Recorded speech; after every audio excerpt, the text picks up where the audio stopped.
So Christensen actually goes further and he describes his disruptive innovation model. In it, he says that the performing business, who happens to be the prime or the leading business in any industry, starts out servicing customers with its new innovation. In an attempt to add value, it moves up the value chain, this upper red line. As it does, it creates better performance and adds more features and benefits to its products and services. What happens is new entrants into the market and they come in at a much lower level. The products or service that they offer tend to be singly focused on a single feature, and they nibble at the new customer base that wants something that's more affordable, effective and convenient. This allows them to get a foothold in a new marketplace that's largely being ignored by the incumbent. The incumbent creates what is referred to as sustaining innovation. If the incumbent decides that they're going to adopt the innovation that's happening at this lower end and do something about it, they tend to win. The disruptor needs to ensure that what they're producing is not something that the incumbent wishes to be interested in.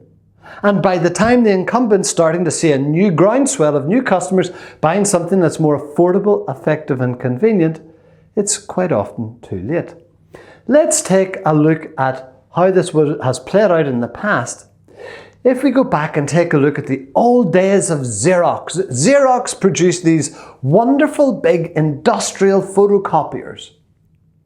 They were tackled head-on by Hewlett-Packard and IBM and many other of the big machine industry giants that could have created technology like this.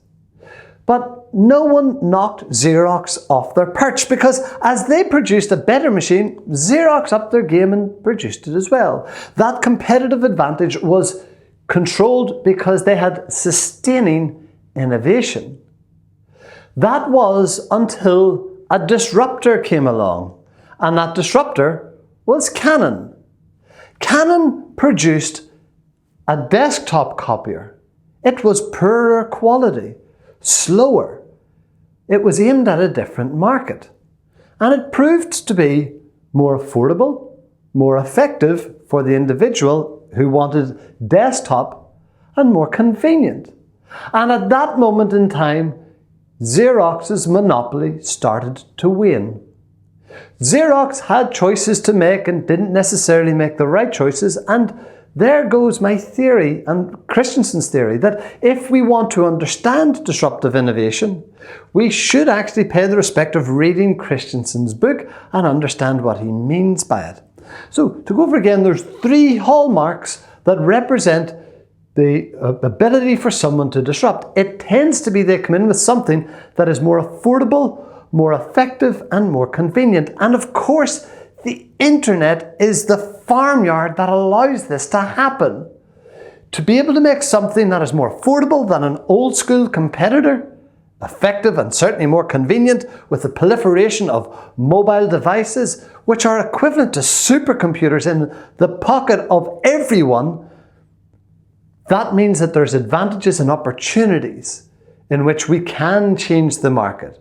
But let's be careful about when we're talking about disruption. And all organizations do not need to disrupt. We need to be aware of disruptors, and we need to be aware of transformation, digital transformation, and what that really means. Which brings me on to the second. So what do we mean by digital transformation? This is my explanation of it. I think the words digital and transformation should be taken separately. The word digital is a synonym for the pace of change that's occurring in today's world, driven by the rapid adoption of technology. Transformation is how an organization is built to change, innovate and reinvent rather than simply enhance or support the traditional methods. Nowhere in here in digital transformation do we mention websites or Facebook or Twitter or ads or LinkedIn. What we're talking about is an organization's ability to innovate and reinvent rather than simply digitizing what they have. There are three essential people that need to be at the table if digital transformation is to stand any chance of succeeding. It is that of the marketing or communications officers, the technology officers, and the leadership themselves. We can often tell if a strategy doesn't have all three people at the table because the communications people are running it. And how do we know? Because they look at transformation and keep citing social media and websites and technology that they prefer as the method for delivery.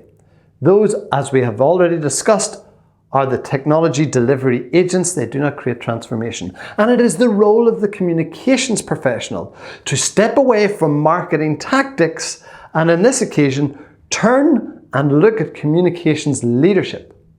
How do we communicate internally and externally the value propositions that we will be bringing around enabled by this new technology? Because if the new technology does not add value to the business in a tangible way that both internally and externally can be articulated to increase value, what's the point?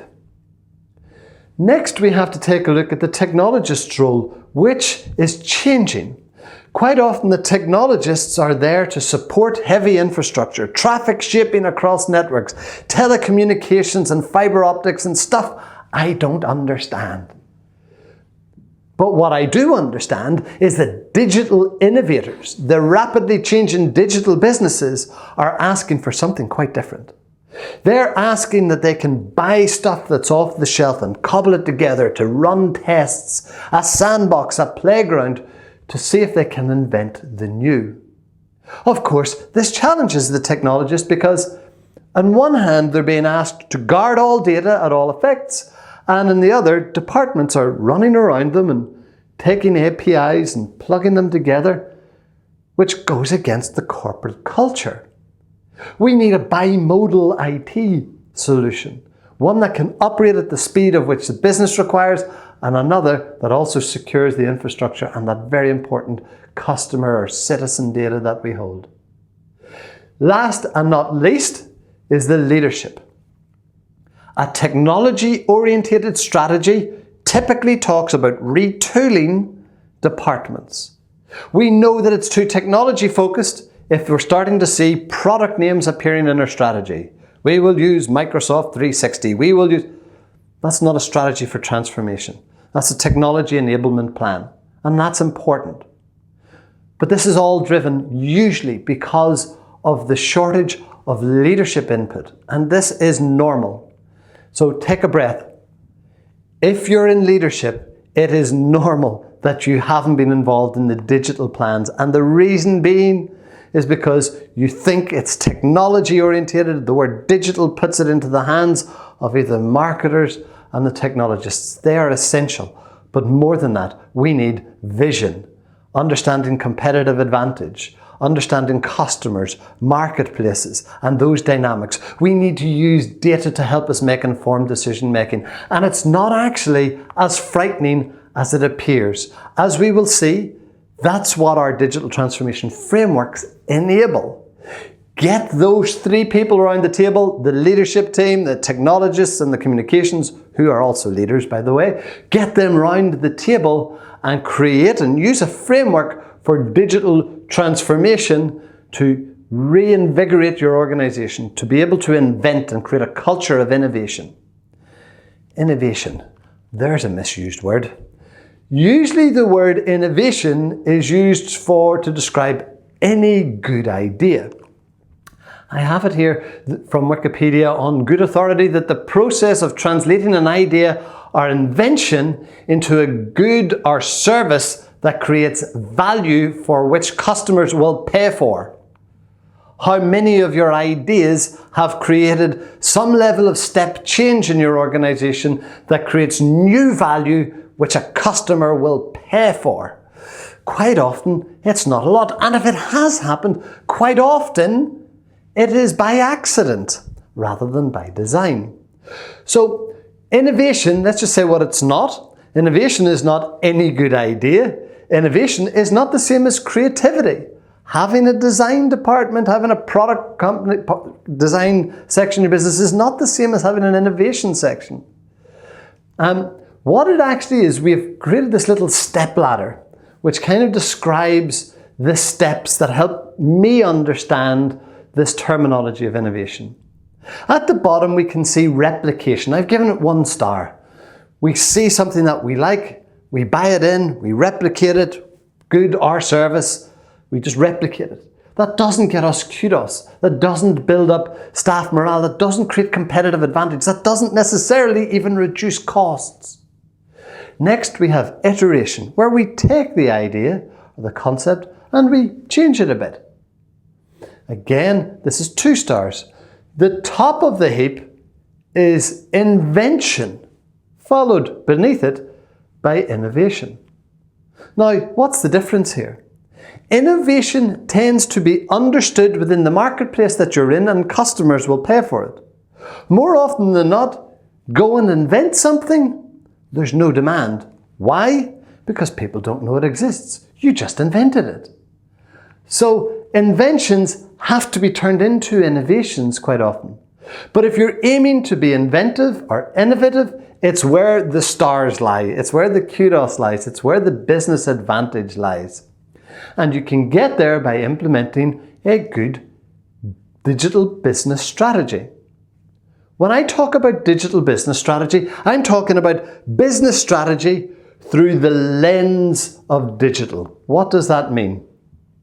Well, in the field of strategic management, marketing strategy and business strategy, digital strategy is the process of specifying an organization's visions, goals, opportunities and related activities in order to maximize the business benefits of digital initiatives to the organization. It's quite a mouthful. In fact, I'm going to pause, let you watch that, get a coffee, we'll meet back here and we'll finish off terminology whenever you're ready.